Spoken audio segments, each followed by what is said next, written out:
What are the most important factors for building a brand on social media?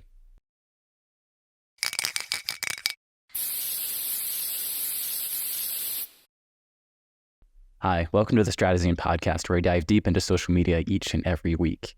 We are joined today by James Rognon. Thank you so much for coming on to the podcast. Thanks for having me.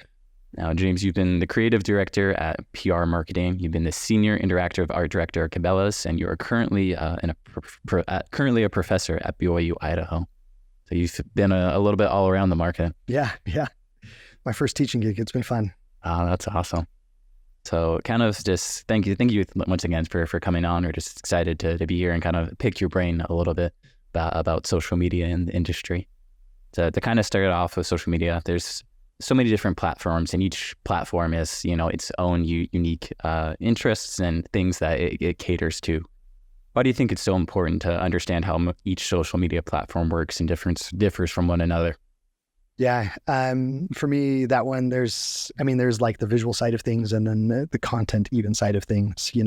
How we might address or talk to certain audiences on Instagram is going to be different than TikTok. It's going to be different than YouTube, the different platforms from there. So understanding like the background, the inner workings of it, like what is popular, what isn't popular is going to be really, really beneficial and helpful. I just finished Gary Vee's new book, Day Trading Attention, if I can get that right.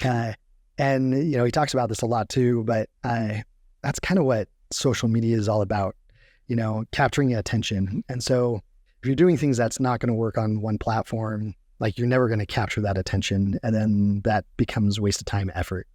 So like my background, I'm working with different clients, different internal clients, like at Cabela's. We're looking for things like, how do we get the biggest bang for the buck? How can we spend the little amount of money and that cost for the most amount of profit? And so, that inner workings, that knowledge of each specific platform is absolutely essential to make that happen. Because, again, if you do something that's just, you already know it's not going to work, then why go for that? Yeah, no, I think it's important to be able to also understand, where are we going to get that most value out of? Because like you said, there's so much different value across the different platforms, so many different kind of ways you can interact with content. I think it's really important to understand. It's like, hey, how's my brand or where's my audience going to be at with that? Is there any platforms right now that if you're going to tell someone to be like, oh, I'd hop on this platform right now, which one would it be? Oh, man. I kind of joke a lot with my students. We say that's going to be an answer of that depends. There's a lot of nuance that goes into that, if we're talking about like tech and that kind of information, YouTube shorts, tutorials kind of thing, like that's where I would definitely go. If we're talking, more art, honestly, it's been super interesting this like last week or so. I don't know how to pronounce the new platform, Cara, I don't know, Cara. But you're seeing a ton of artists abandoning the meta platforms for that one. And I think it grew something crazy. That's a little bit of a, sometimes a little bit of a land grab. Any new platforms that are coming up, it's always worthwhile to take a look at it. I remember though, I don't know if you remember Vero. Do you remember that one? It's still very briefly. Yeah. And it's kind of interesting because you don't want to like go too deep into it, but anytime new platforms come up, it's always something, hey, check it out, look at it and see how you can make it happen. But I also remember when TikTok was pretty much the only reputation was dancing. And, I made fun of it for a couple of semesters in my classes. And then I like started seeing people expand beyond that. And they have the foresight. I didn't have the foresight. And like now, it's one of the top platforms. Have you missed your boat? I don't think so. I don't think there's ever a time when someone has missed the boat when it comes to a platform. But yeah, like it comes to that attention kind of thing where is the least amount of competition. And so new technology, new platforms, even within Instagram, talking about like close friends. That's a while ago, but like broadcast channels, they're introducing stuff like that. Figuring out how to do that in a different way that then gets people talking about it. That's kind of what you want to do. I don't know. Does that answer your question? Yeah, no, I think that makes sense. And like, I think kind of understanding it's like, oh, like, where do I really want to be at?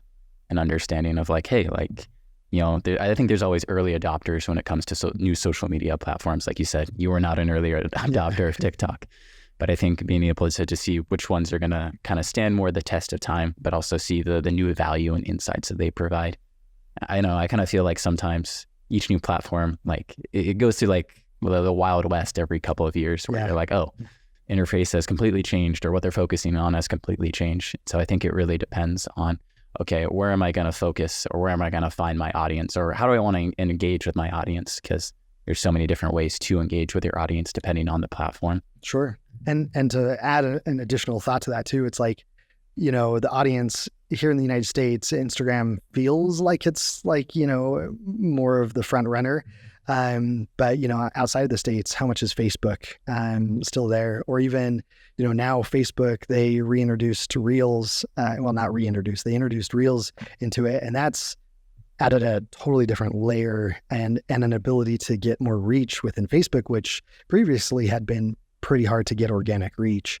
And so ebbs and flows, right? Product life cycle curves where we see early adopters at the beginning and then the mass majority of everyone shows up.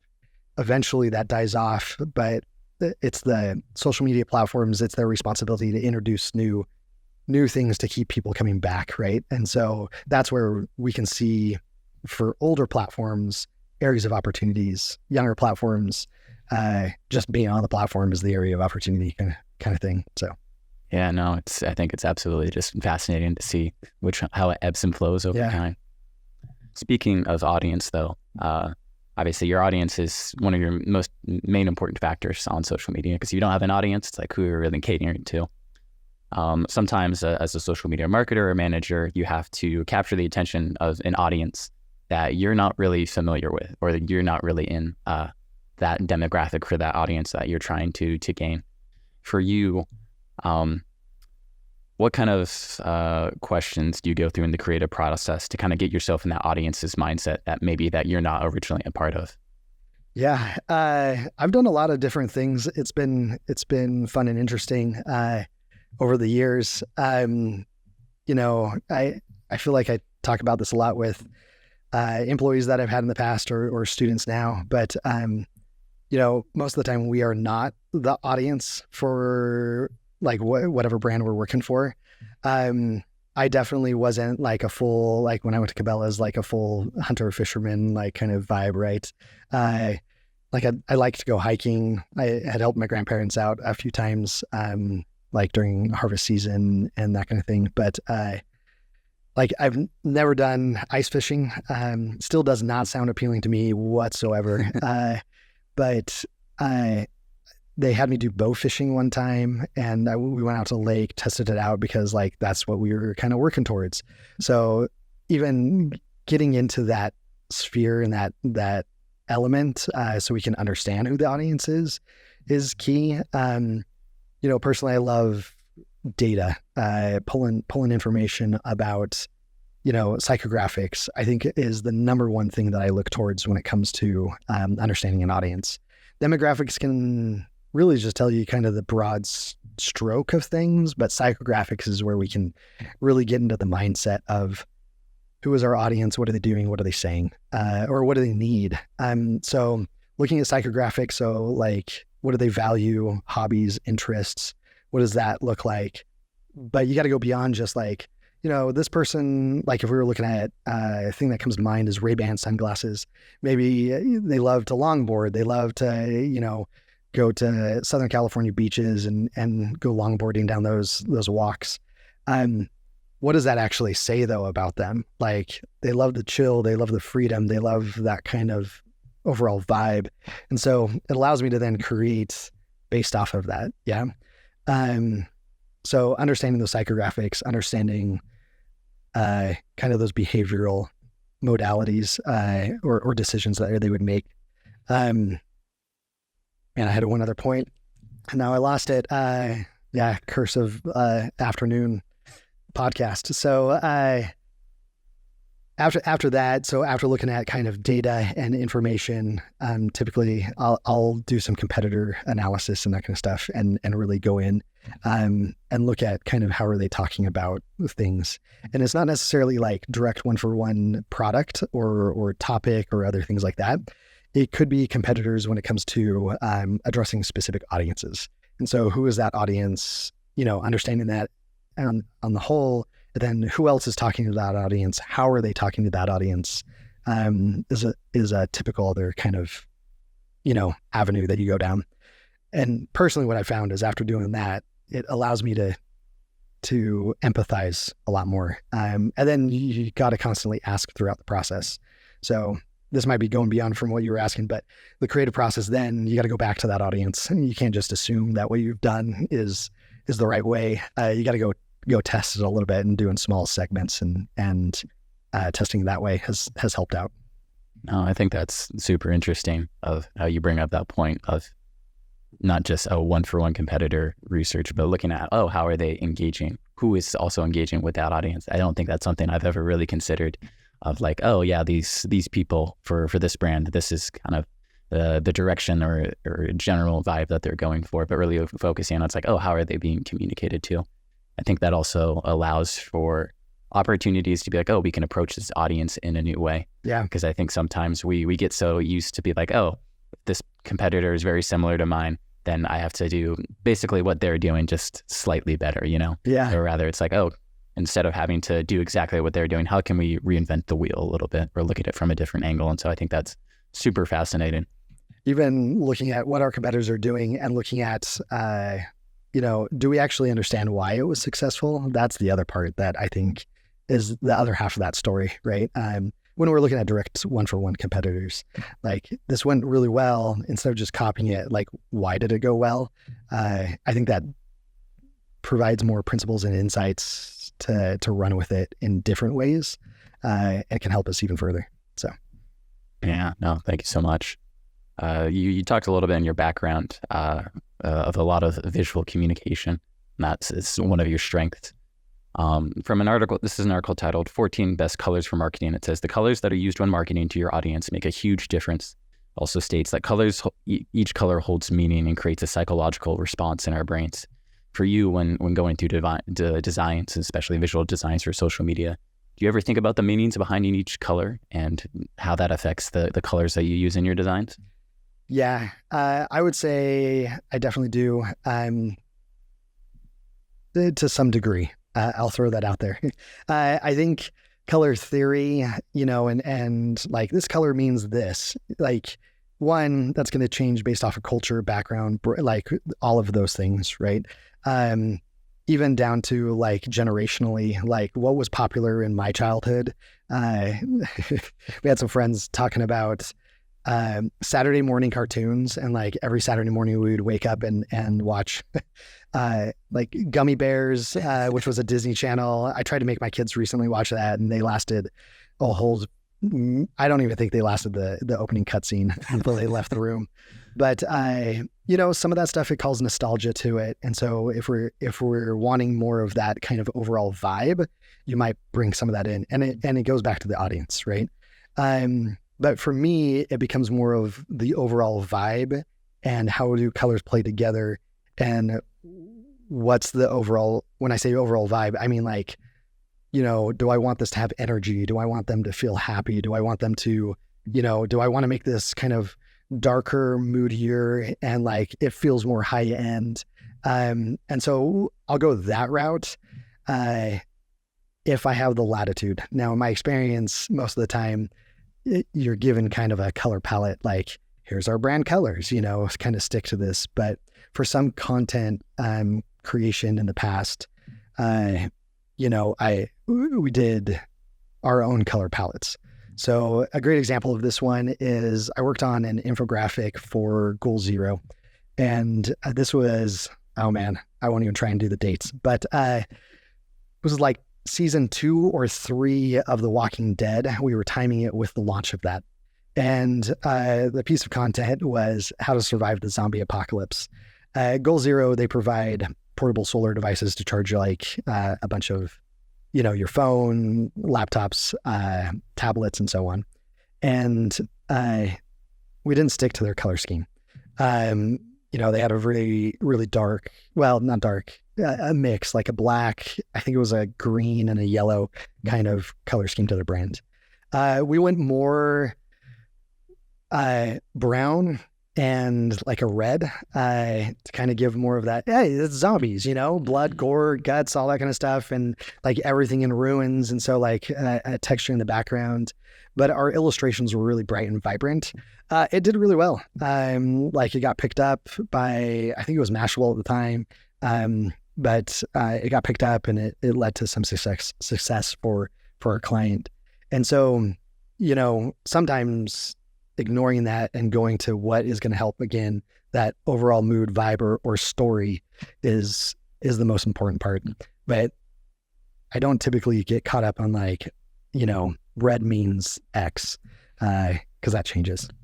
And so really focusing on saying, hey, this is the atmosphere that we want to create, or this is what's going to line up most with not necessarily values, but what is this piece trying to do? Kind of that, like you said, story and goal setting that really allows for the most kind of engagement and kind of interaction with your audience that you're hoping to find. Yeah, exactly. Yeah. Awesome. Okay, we have time for kind of one or two more questions here. Just sorry. After working in the industry and gaining work experience, what do you feel like are the most important visual design mistakes to avoid?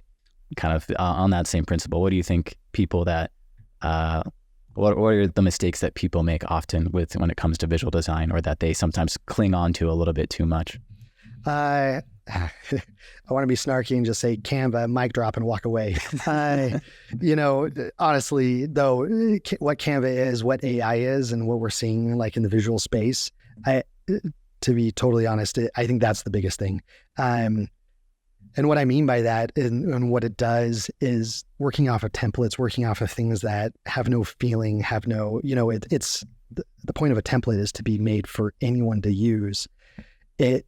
It ruins brand recognition. It decreases our ability to create something that speaks specifically towards an audience, to create something that's going to be a lot more impactful or stand out from the crowd. And with the amount of content that just is being published on a daily basis, like you have to fight for that attention. And so taking the easy way out, I talked about that earlier, biggest bang for the buck, what's going to reduce the most amount of cost. Like you still have to have the payoff, the ROI. And so, it might cost you like very little, but if there's no ROI to it, the ROI percentage, that's still going to be astronomically high. And so you have to do the right things.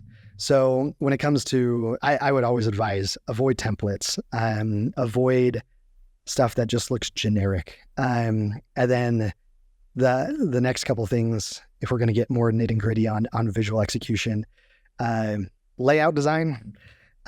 So typography, layouts, like how are we creating something that's going to stand out? And then typography, type is an entire subset. I feel woefully unprepared when it comes to type, even to this day, because it's so much more nuanced. I like this phrase. I can't remember where I heard it. It's been a while since I heard it, but in a static piece of image, like a static visual, type becomes the tone of voice that we're saying something in.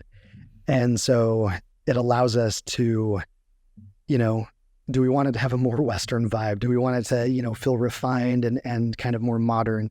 Is it like more established and traditional? Like these are all things that we can easily do with typography because we have inherently come to know what each type kind of that vibe that it brings. And so, those would be kind of the main stuff that I would say watch out for. Adding on to that, we see a lot of visual trends happen. And sometimes, when you're a brand, you want to play into those trends to kind of like you saying with the previous company of trying to hit on The Walking Dead in that same time. For you, what would you recommend keeping your knowledge fresh and your content relevant to trends as far as it goes to visuals? Yeah, that's a hard one.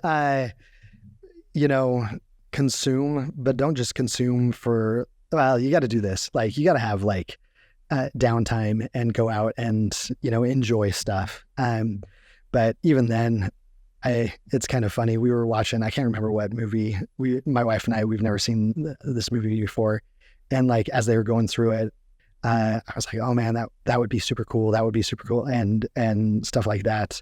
And so when we're consuming media, when we're scrolling on social media, and I still personally try to limit that as much as I possibly can, because we can learn a lot more by going bigger or going historically, looking at past trends, or even, the one that I'm going down right now is the propaganda from World War II. I've found that super interesting from both sides, and how they designed it, how they communicated it, and then how they released it and put it out there. And so,